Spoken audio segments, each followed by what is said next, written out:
the topic of this presentation is valuing veterinary practices. This is a very important session for veterinarians and practice managers.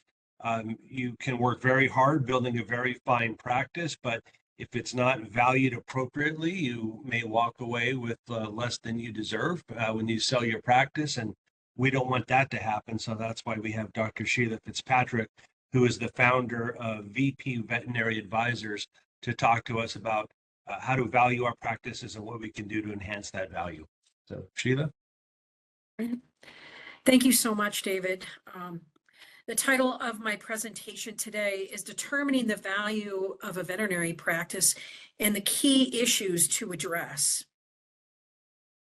I wanted to start by first talking about why is valuing a veterinary practice even important? And I think about being at the meeting down in Orlando, VMX, recently, and a potential client came up to me and said, I don't think I'm going to value my practice yet because I don't want to sell right away. And I thought that is a very short-sighted statement, right? Because there's many reasons why we would value a veterinary practice, not just for a sale. It's critical for those who are selling, obviously, because they need to know how much they should expect to get out of the practice, right? And if that will satisfy what they need for retirement.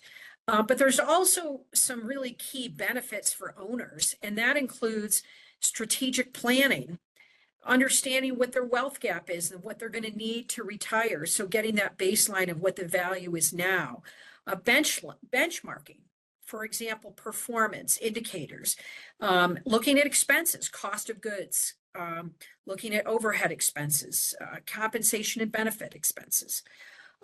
We also use it for facilitating sales, mergers, or partnerships. We use it for estate and succession planning, obtaining financing, say, for an expansion, insurance purposes, for example, for interrupted business practices insurance, and employee incentive programs. We look at doctor production, which is featured on the valuation, to establish, what should we pay them and how are they producing compared to what we're paying them. So there's so many advantages to performing a practice valuation at any stage of ownership. So when we value businesses, there's three of the common approaches. We refer to them as approaches in business valuation, and they include the income approach, the asset approach, and the market approach. Now, the most common used in veterinary practice valuation, the most common approach is the income approach. And the reason being, it's very difficult to find. Veterinary practices are so different with respect to tangible and intangible assets, reputation, culture. There's a lot of other factors that play a role.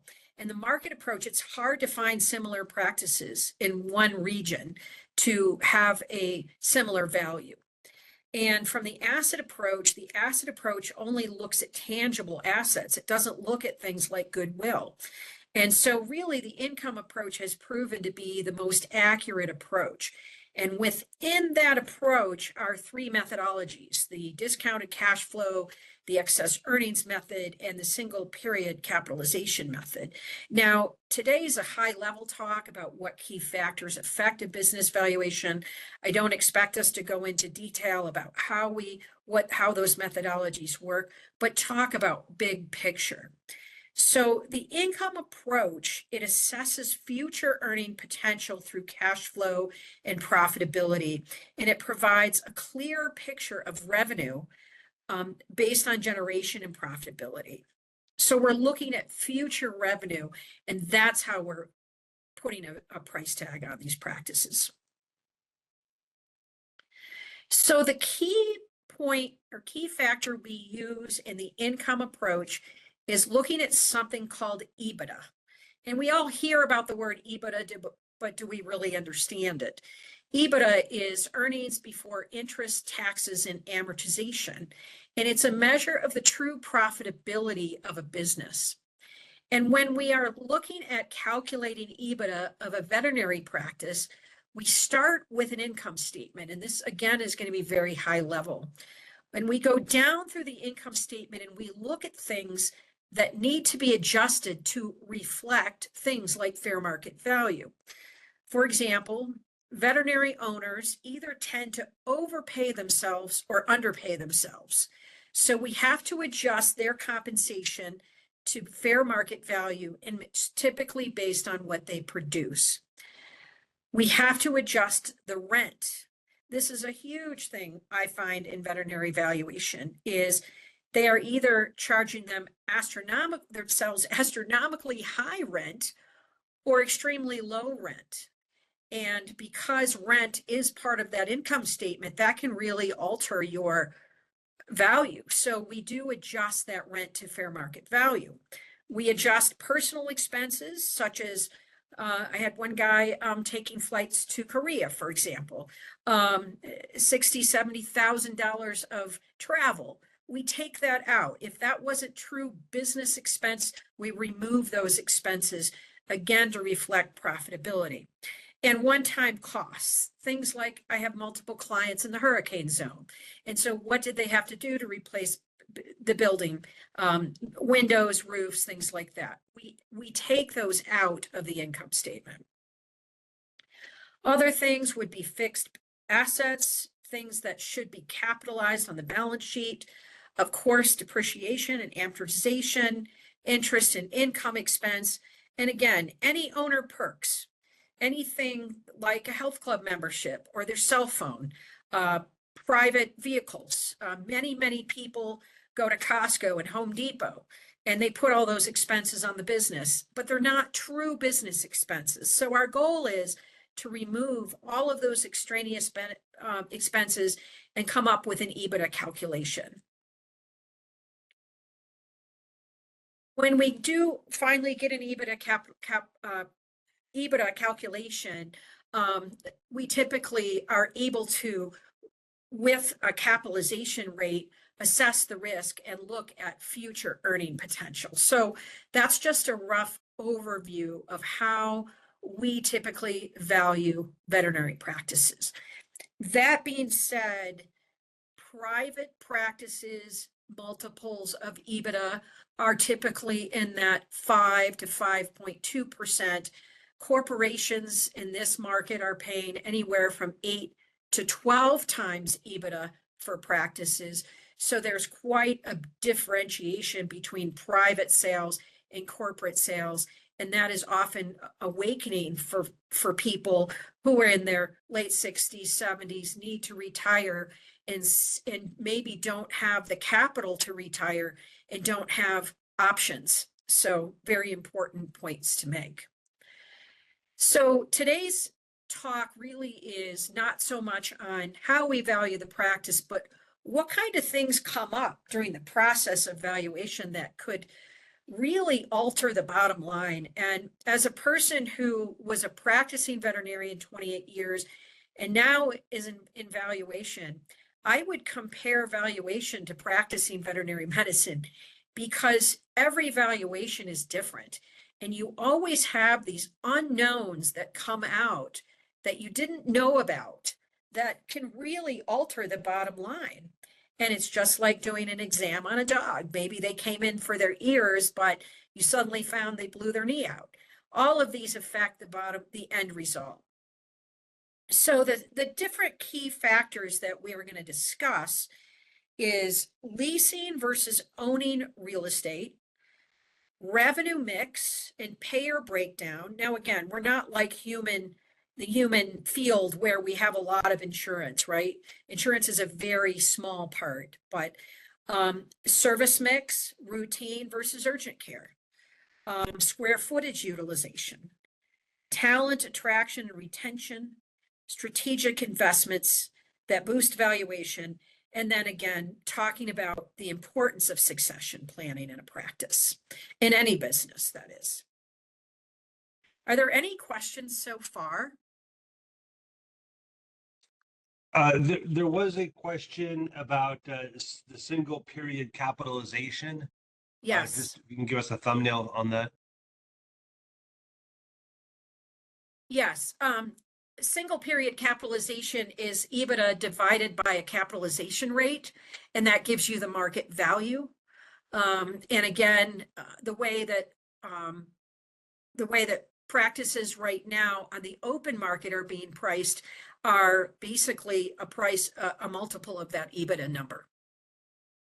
Okay. So really, it's more a calculation of EBITDA. For a corporate sale, we are calculating EBITDA, adding back the non-recurring expenses, and coming up with an EBITDA number. And then the corporations are looking at what is our risk going to be, and how long did the doctors want to stay? How long is the lease? What is the stability in the staff? And then they are making an offer based on a multiple of EBITDA, based on how much risk they want to take. Okay. And then there was another question when you were talking about adjusting compensation. How do you adjust it? Is there a database that you go to see what a reasonable compensation is, or how do you? Yes. So typically that is a judgment call, but the most common is 20% of what they produce. So most new graduates, we adjust it to 20%. If it's an extremely experienced graduate, it's 21 to 22%. So if I have a veterinarian, I would say this is the most common example. I have a veterinarian right now that's generating $200,000, let's say not 200,000, $1 million. Okay. He's $1 million producer, but he's paying himself $75,000. That does not reflect true compensation. So we take that $1 million of production and we adjust it to 20% and adjust his salary to 200,000. Okay. All right, good. Thank you. We also adjust for management, owner management. I want to mention that because many owners don't have a manager, but there is a percent, which is approximately 3% of the total gross revenue that is typically allotted for management. So we do, if there isn't a manager in place, things like owner management, we adjust for, and other things like equipment. If they haven't bought equipment in years, we're going to have an adjustment for reinvestment in equipment. And these are all set amounts of a percent of revenue that we adjust for. Any other questions? Thank you. I think you can proceed. I'll keep tabulating the questions. Okay. So leasing versus owning real estate, how does that affect the valuation? I'm going to give you an example and kind of back into this concept. I have a veterinarian that approached me in the Chicago area that wants to sell. Very, very profitable, 10-doctor practice. What about your lease? Well, yeah, I lease. I just did a great build out. I have a great practice. But tell me about your lease. Well, I have a 5-year with 1 5-year renewal. But the landlord said if I sell, he wants a cut of whatever I get. And also, he's going to raise the rent. He may adjust the escalator, and he may not let them renew after 10 years. This is big information for me to know, right? And it's important for any veterinarian to know that if you're leasing and you want to sell your practice, the value of your practice may not be affected by the fact that you're leasing versus you own, but your future of long-term planning is going to be very influenced by a lease situation. Now, when we look at practice valuation, the most common things I see is veterinarians don't ever raise their rent. Now, you should have a CPI escalator in your lease with yourself or with whomever you work with, or you have a set escalator, 2%, 3%. If you are leasing and you're a veterinary owner, you have maybe some flexibility, but you can't control the length of the lease. You can't control the escalator.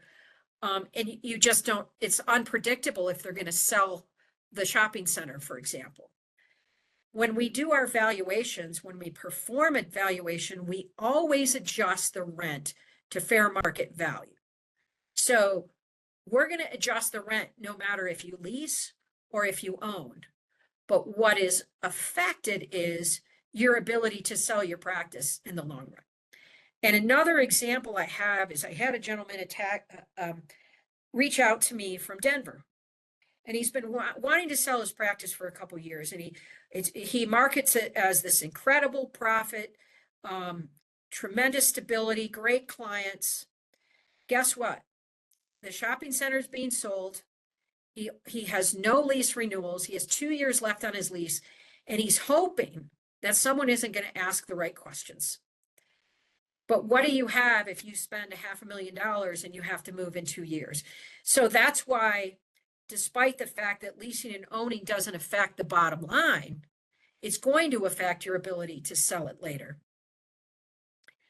And corporations, for example, typically want a 10 to 15-year lease. So if you can't get that, or you can't assign the lease, it's going to be very difficult. The other benefit, I think, is owning. You can control the escalators, you can control the length of the lease. So a question came in. What if the existing lease is not good? What if it's in a bad part of town and that's not really where you want to be anyway? Then in that case, would only a short lease be a good thing? Yeah, in that case, honestly, most people don't want to come and buy a practice and move it. So I just had this come in the other day from a gentleman in Miami, for example. Real estate is worth about 2.4 million. Practice is worth about 500,000. The practice doesn't have the revenue to support that real estate. That real estate needs to be developed. So he says, but I'm 65, 66. What am I going to do to sell my practice? He needs to move it. He needs to move it. He needs to find a place where he can get better lease terms and then think about selling it, because most people are not going to come in and buy just a practice without a location. So something to think about. If you don't have a good lease, it's going to be difficult to sell that practice. So think about moving it or potentially buying it. In this gentleman's case, I didn't recommend buying it because the property was worth so much money. There's no way that the revenue from the practice was going to support the payments on that real estate. So that's something to pay attention to as well. Did I satisfy that question? I think so. Yeah, got a thumbs up. Okay. Yeah, we're good. So when we talk about revenue mix and payor breakdown, what we're talking about is a spay-neuter clinic versus a specialty practice versus an emergency practice versus a general practice. In general, what kinds of things would help valuation? If you have diversified revenue streams, that's going to expand your client base and stabilize your revenue, because you're going to have consistent people coming in for vaccines, for spay neuters, for dentals, diagnostics. If you have higher profitability through specialized services, that's going to help your valuation, right? If you do, and I know in my practice, we did a lot of high-end dentistries. We also brought in an orthopedic surgeon. We also had a radiologist. By offering these higher profit services, not only do you provide better care, but you're going to get a higher valuation. Client-based stability. A practice that has low risk is going to be one that has a very stable client base. They've been established, they've been there, they have a great reputation, they have an online reputation. And then balanced payor mix. So I ran into this recently where the veterinarian, this was in upstate New York, takes a lot of a payment called care credit or scratch pay.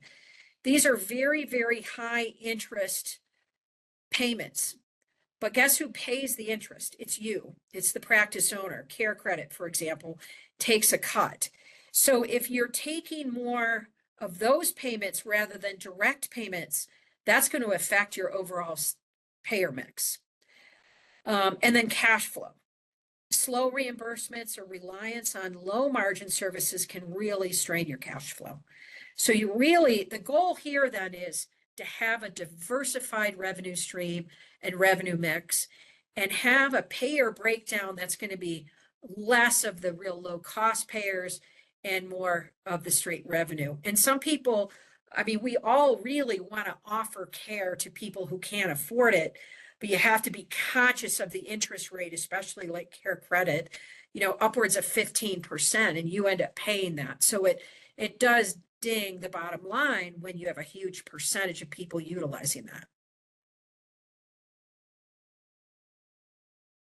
We talk about service mix. We talk about routine cases versus urgent care. And I don't know if you've all been watching the news, but there's been a number of urgent care practices closed recently.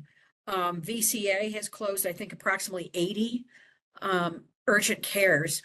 And so what is the difference, and why pick one or the other over the other, and would one be more valuable than the other? During COVID, we couldn't work harder, right? We had a strained staff, had so many clients coming in with pets because they were home. We couldn't see enough people. And so in that case, an urgent care concept was great, right? Because they could offer care at times of the day and night when we can't offer care. But what's the difference? The valuation of each type of practice, it depends on, first of all, the consistency of the revenue, the profitability, the types of service they offer, and if the buyers are interested. For general wellness clinics, we have a lot more buyers. And why is that? It's because they're stable. They have predictable income. They have long-term client relationships, and they offer a broad amount of services, just as we were talking about revenue mix. If they're a no-low practice, and if you all don't know what that is, a no-low means super high volume, very low cost. If they have a real low fee structure, that could really limit their profitability. So again, that could hurt their ability to sell or hurt their valuation, but typically they have a higher valuation because of stability over time. When you look at pet urgent care clinics, I can say for myself that if somebody came in on emergency, they were charged an urgent care fee because it took us away from the client that had the appointment. It may require more staff, and it has higher costs associated with it. You can charge more for urgent care and emergency because of the convenience.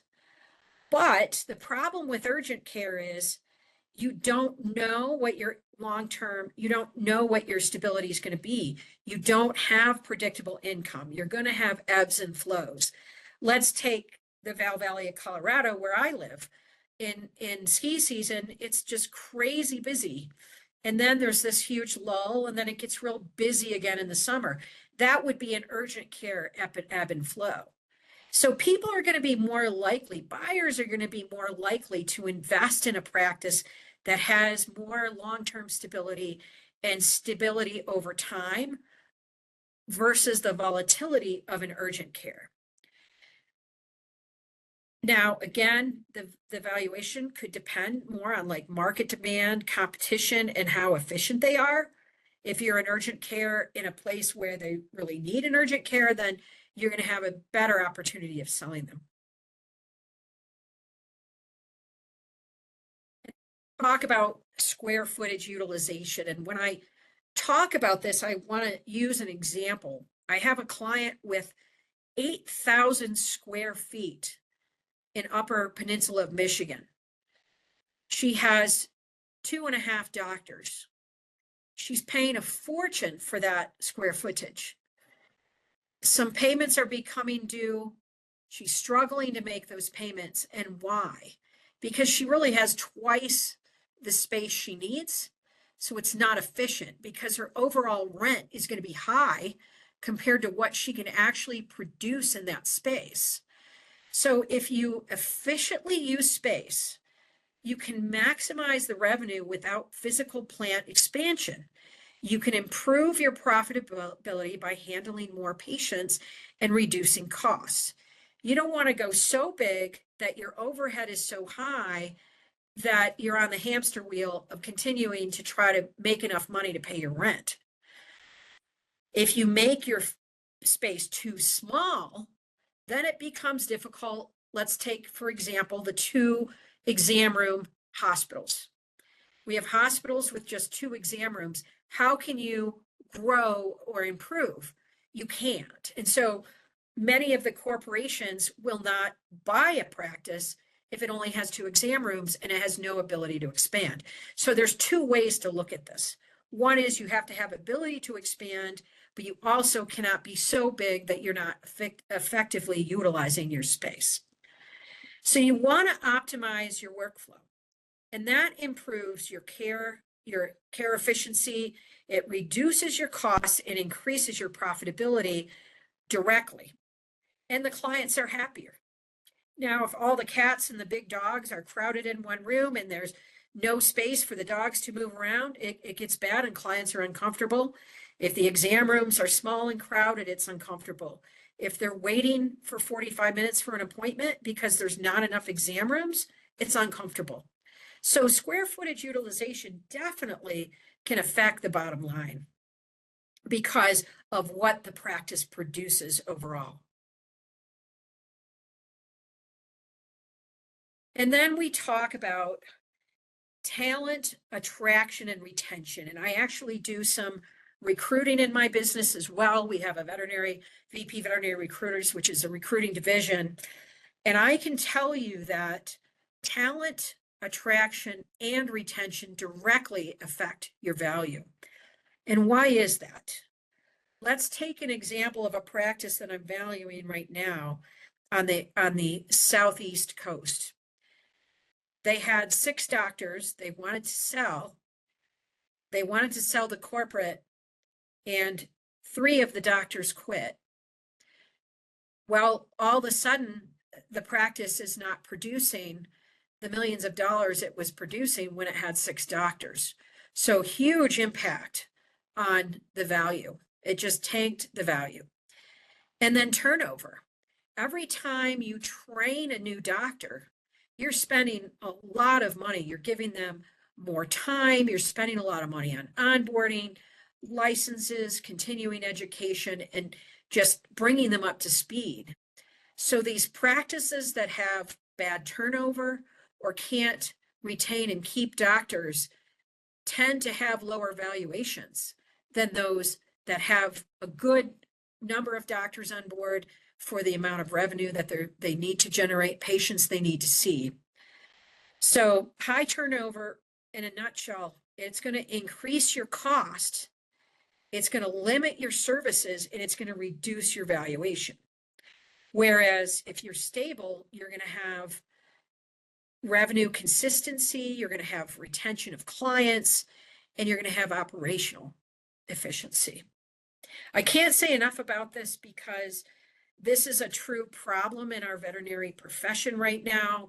It's a topic that I'm going to be speaking on next week at Western Veterinary Conference because it is a problem. We're not pumping out enough veterinarians to keep up with the need. So it's important, if you want a good value on your practice, to keep the people you have happy and reduce your turnover.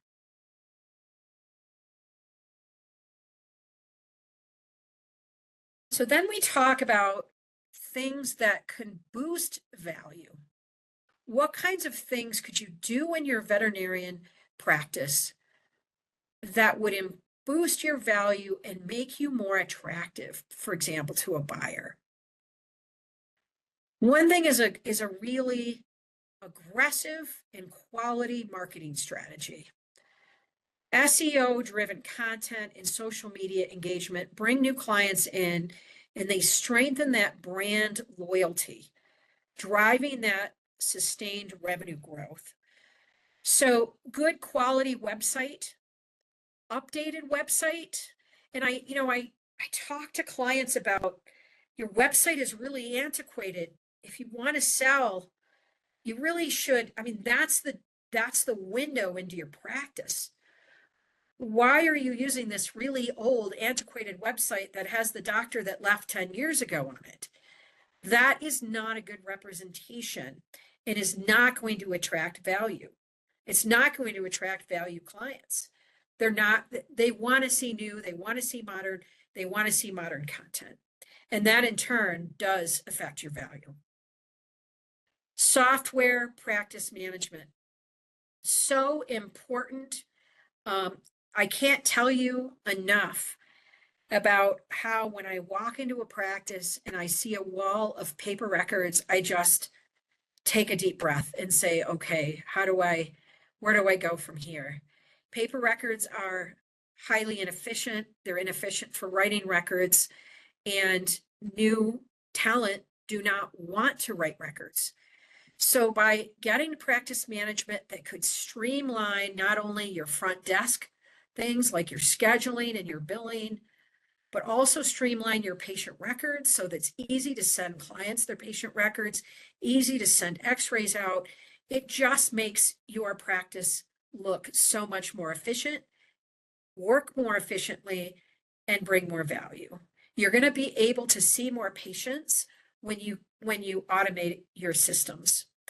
If you automate your systems from the standpoint of your CSRs up front, there's new programs such as Pet Desk, LIDVM, EasyVet has it built in where they will actually do text messages, they will do confirmations, and actually eliminate the hours and hours spent calling reminders or licking the proverbial stamps to send out your reminders.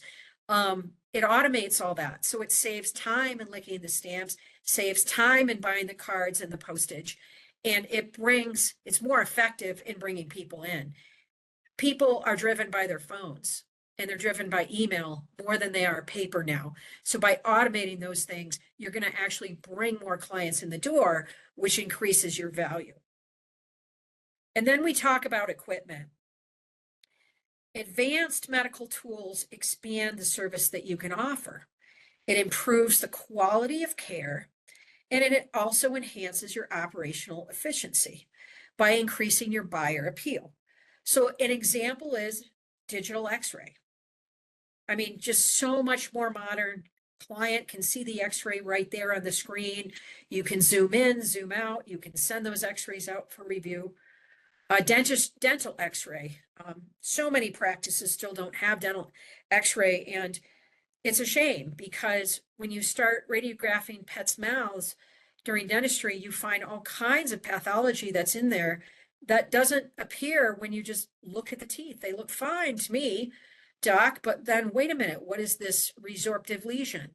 And by having better equipment such as dental x-ray or even ultrasound, you're able to offer higher quality service, number one. Number two, better quality medical and surgical care because those pets are getting relieved of pain, right? But it's also bringing more money into the practice, which increases the valuation. I was once told by my mentor to not talk about money, but to talk about quality, because with quality comes the money. The more quality oriented we are, and the more streamlined we are in our processes, the more value comes to our practice. And finally, strategic investments, they showcase operational excellence and they make the practice more attractive to buyers and they make them more valuable to potential buyers. When I walk into a practice that hasn't been remodeled in 20 years and has paper records and they're still hand developing the x-rays, I want to go back out the front door because I know this is going to be a really hard practice to sell. But then it's also a really hard conversation to have with the owner because this is their pride and joy, and this is what they've done for the last 40 years. But it's our job to teach people like yourselves how to make that commitment to making strategic investments to improve the overall valuation and the product that you're producing in your medicine and your surgery.